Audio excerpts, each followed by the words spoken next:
You are welcome again. So we have to take the another hormone. We are dealing with the chapter plant hormone. Today we are discussing, or we are going to discuss about gibberellins or gibberellic acid. In short, it is called GA also. इसको बेटा GA भी कहते हैं. तो as usual हम जाएंगे, पहले discovery इसकी पढ़ेंगे, फिर इसका बायो एसे होगा, फिर इसकी साइट ऑफ सिंथेसिस को हमने जानना है, फिर इसका हमने रोल जानना है, रोल एंड एक्सप्लेनेशन इसकी. सो बेटा सबसे पहले हम इसकी डिस्कवरी जानेंगे. इसको किसने डिस्कवर किया? इट वाज डिस्कवर्ड बाय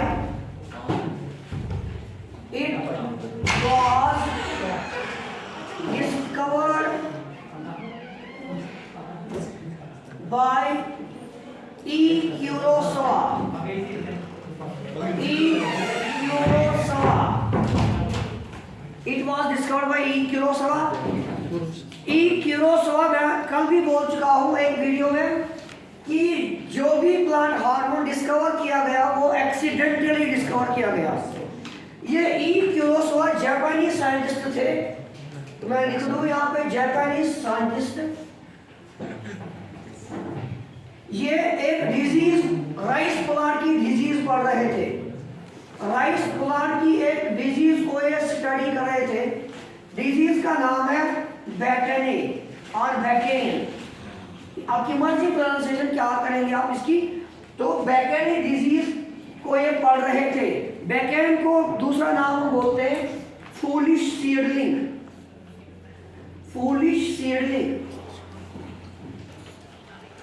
जब इन्होंने इस प्लांट को स्टडी किया तो बेटा इन्होंने तीन चीजें इसमें देखी. पहला इन्होंने देखा पेल येलो लीफ. एक तो छोटा एक बिल्कुल यंग प्लांट है राइस प्लांट, और इन्होंने इसका पत्ता पहले से ही येलो देखा. दूसरा पॉइंट इन्होंने एक चीज पाई, अगर ये राइस प्लांट है तो इट इज सिटेराइल. बेटा सिटेराइल का मतलब हो गया the plant without seeds. Rice plant है, राइस प्लांट तो बन गया, इन्होंने इस पर कोई राइस के सीड्स नहीं देखे. तीसरा पॉइंट इन्होंने क्या देखा?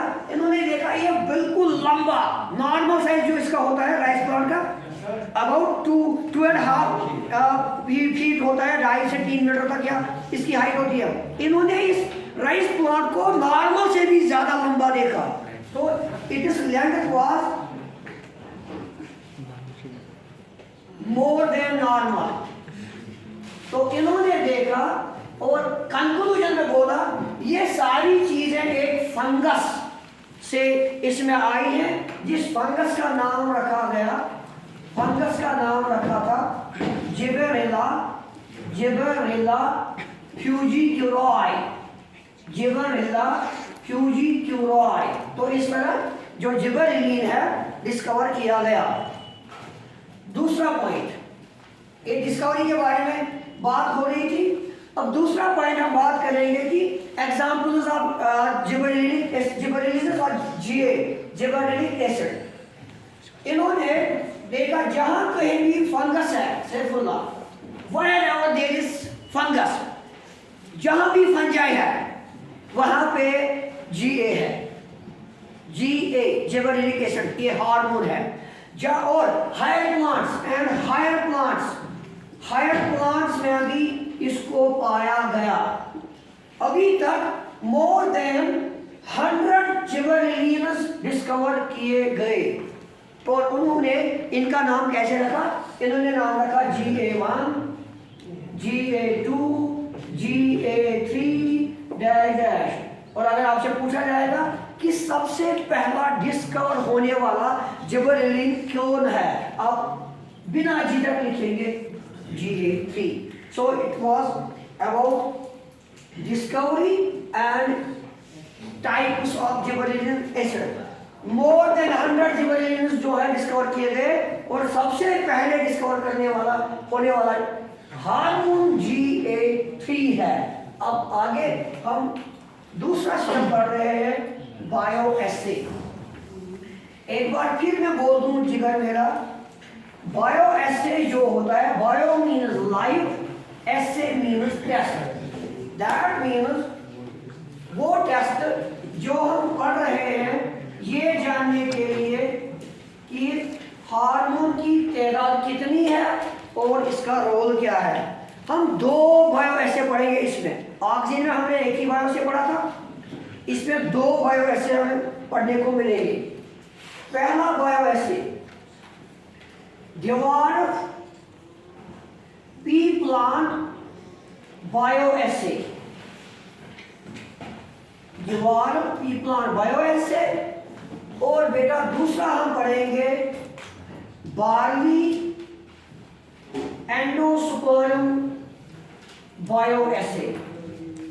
ये दो पढ़ेंगे हम जिनसे हमें पता चलेगा इस जिबरेलिन की कंसंट्रेशन और इसका रोल। सबसे पहला पॉइंट ये वाला ड्वार्फ पी प्लांट, इन्होंने सेबुला देखा, ये पी प्लांट एक बिल्कुल ड्वार्फ है। इसकी जो हाइगर जेनेटिक कॉम्बिनेशन होती है वो हम पढ़ेंगे इंशाल्लाह हेरिडिटरी जेनेटिक्स में। इसकी जीन कॉम्बिनेशन होती है small T and small T, इसको ड्वार्फ कहते हैं। तो इन्होंने क्या किया, इन्होंने इस ड्वार्फ पी प्लांट पे जीए अप्लाई किया। जीए मीन्स यही हार्मोन अप्लाई किया तो ये पी प्लांट जो है लंबा हो गया। अभी हमने देखा तो इस जिबरेलिन से प्लांट की हाइट जो है बढ़ रही है, इलॉन्गेशन हो रही है। तो बेटा जीए डालने से ये पी प्लांट लंबा हो गया। लेकिन सर जो जीन कॉम्बिनेशन स्मॉल टी थी वो चेंज नहीं हो जाएगी क्योंकि हमने जेनेटिक ड्वार्फिज्म को ओवरकम किया। यही रहेगा, कॉम्बिनेशन यही रहेगी। मैं अगर लिख लूं यहाँ पर बेटा small capital T and capital T, ये हो गया टॉल। इसको हम जीनोटाइप फिनोटाइप बाद में डिस्कस किया जाएगा। अगर मैं इस पे डिस्कस करने बैठूंगा तो ये यही पे रहेगा टॉपिक। तो बेटा पहला पॉइंट, अगर हमें प्लांट्स को लंबा करना होगा तो we can sprinkle, we can spray, we can apply GA on the plants to get their length increased. Number one. Number second point, barley endosperm bioassay. So what is that? एक barley एक seed है हाइडर, ये seed की coat है। इस seed के अंदर होता है एक टिश्यू जिस टिश्यू को हम एंडोस्पर्म कहते हैं। और ये एंडोस्पर्म जिगर मेरा बनी होती है स्टार्च की, याद रखना। बार्ली एक सीड है और ये सीड के अंदर एक टिश्यू है, ये टिश्यू बना है स्टार्च का। नंबर वन, इस स्टार्च के इर्द गिर्द एक और लेयर होती है हाइडर जिसको हम एल्यूरान लेयर कहते हैं। एल्यूरान, एल्यूरान का मतलब हो गया प्रोटीन। अगर हम मेज लेंगे बेटा, जो हम कॉर्न खाते हैं, मक्की खाते हैं, हम मक्की का प्रोटीन खाते हैं। प्रोटीन को हम एल्यूरान लेयर होती है, मक्की की वो एल्यूरान लेयर होती है जिसको हम खाते हैं। सो जिगर मेरा एल्यूरान लेयर, इसके अंदर है प्रोटीन। और प्रोटीन जो है, प्रोटीन के पास एक एंजाइम होता है एमाइलेज। मैं ऐसे समझाऊंगा आपको कि किस तरह हम इस बायोएसे का फायदा ले सकते हैं। बेटा अभी मैं बोल रहा था बार्ली के अंदर स्टार्च है, इस पे काम करेगा एमाइलेज। एमाइलेज एक एंजाइम है, पूरा समझो भाई। बार्ली के अंदर स्टार्च है, इस पे काम करेगा एमाइलेज जो एल्यूरान लेयर में है एंजाइम प्रेजेंट। फिर क्या होगा सर, स्टार्च से हमेशा शुगर बनती है, स्टार्च से हमेशा शुगर बनती है। तो बेटा जब हम शुगर बहुत ज्यादा बनाएंगे फिर इसी शुगर को हम फर्मेंटेशन करेंगे, इस पे यीस्ट पाउडर डालेंगे तो कन्वर्जन ऑफ शुगर होगा इनटू अल्कोहल। शुगर क्या बनेगी? अल्कोहल बनेगी। तो वो इंडस्ट्रीज में उनको मदद देगा। जितना शुगर ज्यादा बनेगा, जितना शुगर ज्यादा बनेगा उतना अल्कोहल वो ज्यादा बना सकते हैं। तो सर ये जो सिगारेट से शुगर नेचुरली बन रही है, ये बिल्कुल आहिस्ते आहिस्ते बन रही है, लेकिन जब हम इसको अप्लाई करेंगे hydrogen GA, when we apply GA, the rate of converging of sugar the increases fastness, it gets fast। तो रेट ऑफ कन्वर्जन क्या होती है? फास्ट होती है। शुगर ज्यादा ज्यादा बन रही है, ज्यादा ज्यादा ज्यादा ज्यादा शुगर जब बनेगी तो फर्मेंटेशन जल्दी जल्दी होगी और अल्कोहल प्रोडक्शन ज्यादा होगी। तो ये एक और बायोएसे था। तो यह फायदा किसका आया? शुगर बनाया आपने, शुगर को जल्दी जल्दी बनाया GA लगाने से। तो GA जितना ज्यादा प्लांट में होगा उतना जल्दी जल्दी वो शुगर में कन्वर्ट होगा। और शुगर हमें चाहिए ज्यादा ज्यादा, शुगर केन प्लांट चाहिए हमें शुगर हासिल करने के लिए, जो हम शुगर इस्तेमाल करते हैं चाय में वगैरह में। So it was the bioassay. Now इसके बाद हम पढ़ रहे हैं बेटा site of synthesis. We are dealing with the plant hormone chapter. हमने डिस्कवरी इसकी बताई। नाउ बायोएसे भी हो गया, अब इसका हम पढ़ेंगे साइट ऑफ सिंथेसिस। सिंथेसिस हो गया बनना, साइट कहाँ पे बन रहा है। अगर हम GA प्लांट में ढूंढना चाहेंगे तो कहाँ पे GA होगा। सो पहला पॉइंट जिगर मेरा, जो भी जर्मिनेटिंग सीड्स होते हैं, जो भी जर्मिनेटिंग सीड्स मतलब वो बीज जिनको जर्मिनेट होना है, जो जर्मिनेट हो रहे हैं उनमें पाया जाएगा GA, जर्मिनेटिंग सीड्स। दूसरा पॉइंट, ये पाया जाएगा इंटरनोड्स पे, internodes on internodes. Sir what is internode? देखो भाई, आपने कोई भी प्लांट देखा होगा या मक्खी का प्लांट देखा होगा आपने, कोई भी प्लांट इसके फाइबर शूट होते हैं। तो बेटा बीच बीच में आप ऐसे डिविजन्स देखोगे प्लांट में, और यहाँ इस डिवीजन से हाइडर लीव्स बन रहे हैं, लीव्स बन रही हैं, लीव्स बन रही हैं। जहां जहां से लीव्स निकल रही हैं उसको नोड कहते हैं। माइंड इट, खामोशी के साथ सुनेंगे आप। जहां लीव निकल रही है उसको नोड कहते हैं। तो बेटा ये नोड है, this is node, this is again another node. Node और नोड के बीच में जो गैप है उसको इंटरनोड कहते हैं। नोड और नोड के बीच में जो गैप है दैट्स कॉल्ड इंटरनोड, और इसी इंटरनोड पे GA पाया जाएगा। फिर से मैं बोलूं, नोड है, नोड है, इस गैप के अंदर GA है। There is GA in between nodes, between nodes the gap is called internode। Now let us move towards its role।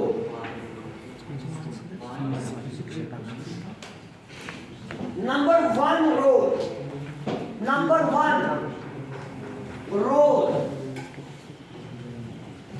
number one, it increases the axis of grapes।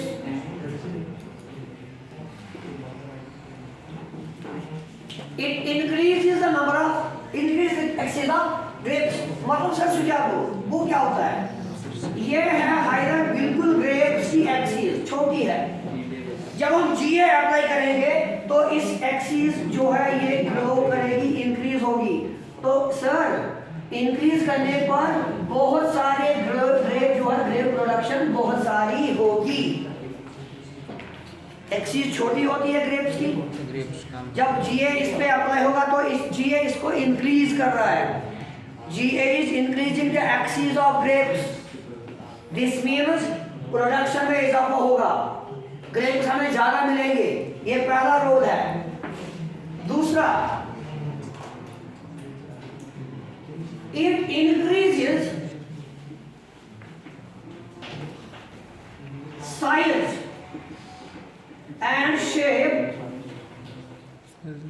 Of apples and pears. ये इनकी shape को increase कर रहा है। जब हमें Apple बड़ा मिलेगा, जब हमें अच्छा एप्पल मिलेगा मार्केट में, तो हम उसी एप्पल को खाना चाहेंगे, उसी एप्पल को खरीदना चाहेंगे। तो जीए से एप्पल्स की प्रोडक्शन भी अच्छी होती है, पियर्स की प्रोडक्शन भी अच्छी होगी। तीसरा रोल जो है, इट इंक्रीजेस माल्ट और माल्टिंग। It promotes malting. हम घर में बोल रहे हैं सर ये संतरा मैं नहीं खाता, ये जूसी है, ये माल्ट संतरा है। दिस ऑरेंज इज माल्ट, इसमें शुगर ज्यादा है, इसमें खांड ज्यादा है। तभी हम पढ़ रहे थे bioassay, endosperm barley endosperm bioassay, उसका काम क्या है? शुगर कंसंट्रेशन बढ़ाना।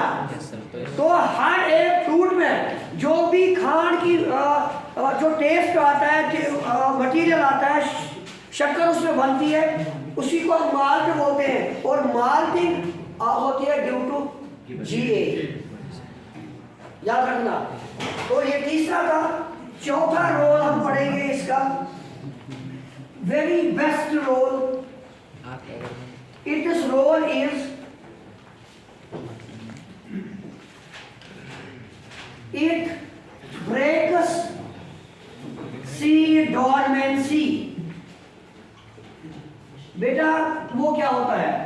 अगर आप एक अखरोट को जमीन के नीचे विंटर में ही रखोगे, वो जर्मिनेट नहीं करेगा तब तक जब तक ना उसका अपना पीरियड आएगा जर्मिनेशन का। तो ये उस अखरोट को बोलेगा, उस हर एक बीज को बोलेगा भाई उठ जा, अब नींद से उठ जा, आपका टाइम आ गया जर्मिनेट होने का। तो उसी को हम बोलेंगे it breaks seed dormancy. Number 5 point, it increases the ripening period। Either very important role, it increases the ripening period of fruits। sir what is in ये पीरियड वगैरह होता क्या है? जिसको हम लिखेंगे शेल्फ लाइफ। पढ़ने वाला पढ़ता है शेल्फ लाइफ। जिसको बातें करनी होंगी वो करेगा बातें, जिसको पढ़ना होगा वो पढ़ेगा, जिसको बनना होगा कुछ वो बनेगा। शेल्फ लाइफ मतलब, देख बेटा ये टोमेटो का प्लांट में ले रहा हूँ, इस टोमेटो उग गए और एक साथ ये सारे पक गए। जब ये एक साथ सारे पक जाएंगे तो मुझे मार्केट में प्रोडक्शन की ज्यादा होगी, बाजार में टोमेटो ज्यादा आएंगे, तो नतीजा निकलेगा उनके दाम गिर जाएंगे। जब ओवर प्रोडक्शन यानी कि जब एक साथ में मेवा पक जाएगा तो नुकसान होगा फार्मर का, किसान का नुकसान होगा। जैसे गेहूं बहुत देर लेट राइप हो जाता है, लेकिन टमाटो जल्दी राइप हो जाता है। तो हमें ना ओवर प्रोडक्शन चाहिए, ना ज़्यादा चाहिए, ना अंडर प्रोडक्शन चाहिए, ना कम चाहिए ना ज़्यादा चाहिए, हमें बिटवीन चाहिए। तो इसलिए तो ये क्या करता है जी, ये इस टमाटो को बोलता भाई अभी रुक जा यार, बाद में राइप हो जा। इसको मैंने बोला इस आपका भाई राइप हो गया, ये भाई आपका मार्केट चला गया, अब भाई आपकी बारी है राइप होने की। तो आहिस्ते आहिस्ते राइपिंग हो रही है, नतीजे निकल रहा है। जो राइप होगा फ्रूट, उस फ्रूट को मार्केट में लेंगे, पैसा भी अच्छा आएगा, बढ़िया पैसा मिलेगा। तो it delays the shelf life period और it increase the shelf life. जो इनकी लाइफ होती है फ्रूट्स की लाइफ को बढ़ा देता है, इनको ये पेरिश होने नहीं देता है, खराब होने नहीं देता है। बढ़िया इंपॉर्टेंट रोल है जीए का। जीए हो, अगर आपको लगेगा कि किसी पौधे का अभी जल्दी से पक रहे हैं मेरे सारे पक रहे, then you can spray, you can apply GA on to that, तो नतीजा निकलेगा इनका जो राइपनिंग पीरियड है वो इंक्रीज हो जाएगा, इनको राइप होने में टाइम लगेगा, और जो राइप हो जाएगा उसको आप मार्केट में ले जा सकते हो और नुकसान भी नहीं होगा। अब छठा रोल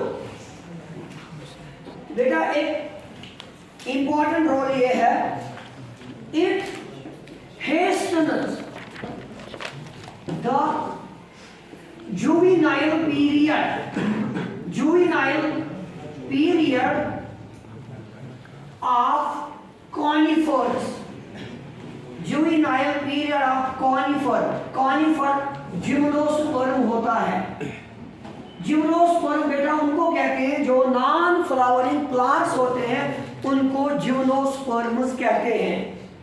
हेस्टन मतलब हो गया हाइडर, फास्ट करना, तेज करना, फास्ट। सर ये कुछ समझ में नहीं आया, ये समझाओ, ये कैसे समझ आएगा? ये इस तरह समझ आएगा। कॉनिफर्स क्या है? जिम्नोस्पर्म्स। जिम्नोस्पर्म क्या है? Non flowering plants. तो बेटा मैं एक चीज बना दूंगा, ये हो गया आइदर सीड, मैंने बो दिया जमीन में, इस सीड से बन गया प्लांट, इस सीड से बन गया प्लांट। जिस पीरियड में सीड से प्लांट बनता है, जितनी देर सीड से प्लांट बनता है, that is called juvenile phase, juvenile period. उसी पीरियड को जुवेनाइल पीरियड बोलते हैं। सीड को लेके प्लांट बनने तक जो टाइम लगता है उसको जुवेनाइल फेज कहते हैं, या इसको दूसरा नाम बोलते हैं वेजिटेटिव फेज। पूरा लिखो आएगा, मजेदार टॉपिक है वेजिटेटिव फेज। बेटा अभी हम पढ़ रहे हैं सेकुलर जिम्नोस्पर्म, तो इसमें तो फ्लावर नहीं आएगा, इस पे फ्लावर नहीं आएगा। तो बेटा क्या होगा, इस प्लांट से सीधे सीड आएगा, प्लांट से सीधे इसको, जब प्लांट से क्या बनेगा? सीड, उसको हम बोलते हैं reproductive phase, which is called reproductive phase। लेकिन मैंने लिखा हाइडर इट फास्टन्स जुवेनाइल फेज। यहां से यहां तक प्लांट को बनने में 17 साल तक लगते हैं, 17 years लगते हैं। कितने? 17 साल। ओके बेटा, मैं जुवेनाइल पीरियड समझा रहा हूं। जुवेनाइल पीरियड उसको बोलते हैं बीज से प्लांट का बनना। इसको 13 से 17 साल लगते हैं, और फिर प्लांट से वापस सीड बनना। एक प्लांट होता है बेटा जिसको हम बोलेंगे नाम पाइनस जियार्डियाना, पाइनस जियार्डियाना। इसका बीज जो होता है भाईजान, उसको हम मार्केट में ले जाते हैं बेचने के लिए। तो अगर हम इसको कमर्शियल के लिए इस्तेमाल करेंगे, कमर्शियल मतलब इससे हम पैसा कमाने के लिए इस्तेमाल करेंगे, तो हमें क्या करना? क्या हम 17 साल इंतजार करेंगे? नो, हम इस पे जीन लगाएंगे, और ये 17 साल की गैप 5 साल तक होगी, और सीड्स बनेंगे, वो सीड्स हम मार्केट में ले जाएंगे और पैसा कमाएंगे। सो इट हेस्टनेस मींस फास्ट करना। जुवेनाइल पीरियड को एक तेज बनाता है, और बीज जल्दी बन जाते हैं। उन बीज को मैं मार्केट ले जाता हूँ बेचने के लिए। This is the role of GA. GA मतलब 17 साल को 5 साल में बनाना। और 17 साल तक मैं बूढ़ा हो जाऊंगा यार, फिर मैं बीज कब बनेगा, फिर बीज को कब मैं हार्वेस्ट करूंगा, फिर कब मैं मार्केट ले जाऊंगा, फिर कब पैसे कमाऊंगा। So it is better to apply GA. मैं इस पर जीए अप्लाई करूंगा, ये जुवेनाइल फेज जो है कम होगी और सीड जल्दी बनेगा। Now roll number next, roll number 7। Roll number 7. Roll number 7 is it increases the internode, or it enlarges internode in sugarcane. Sugarcane में इंटरनोड स्पेस को ये इंक्रीज कर रहा है। Sir this is our sugarcane plant. Rizwan ये है इसकी internode space कितनी, जब जीए अप्लाई हो गया तो इसकी इंटरनोड स्पेस बढ़ गई। जब इंटरनोड स्पेस बढ़ गई तो शुगर केन प्लांट जल्दी बड़ा हो गया और मुझे शुगर केन को काटना है, उससे शुगर हासिल करनी है। It increases the internode space or enlarges the internode growth. Clear? Enlarge करता है internode space को ये। Now last and final role is that, यहाँ पे लिख दो मैं, it promotes bolting. It promotes bolting. Bolting sir क्या होता है हमें समझाइए। Bolting in rosette habit. Rosette habit. Rosette habit. Sir वो क्या होता है? देखो आइए, आपने कैबेज को खाया होगा। कैबेज के सारे नोड एक ही जगह पे होते हैं। बंद गोभी इस तरह होती है, एक ही जगह से निकलती है कैबेज के लीव्स। क्लियर? रोजेट मीन्स रोज लाइक। Yes sir. फिर क्या हो रहा है, इसको सीधे काटना होता है और खाना होता है। अगर इसको हमने काटा नहीं तब क्या होगा, तब ये नोड जो है बेटा इनकी स्पेस बढ़ जाएगी। इंटरनोड स्पेस क्या होगी, इंक्रीज होगी और नतीजा निकलेगा जब इंटरनोड स्पेस बढ़ गई तो इसके ऊपर आया फ्लावर, फिर इसी फ्लावर से बीज बन जाता है। तो बेटा enlargement of internode and followed by flowering is called bolting.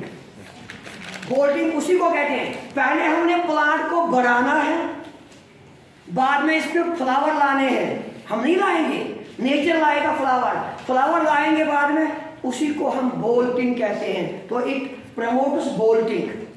मतलब ये किसके चाहिए हमें, हमें अगले साल भी कैबेज चाहिए ना। तो कैबेज का फ्लावर जब आएगा, फ्लावर से बीज बनेगा, वही बीज हम बोएंगे। तो तभी जब हम इसको इंक्रीज होने देंगे, इंक्रीज करेगा इसको जी। Thank you very much.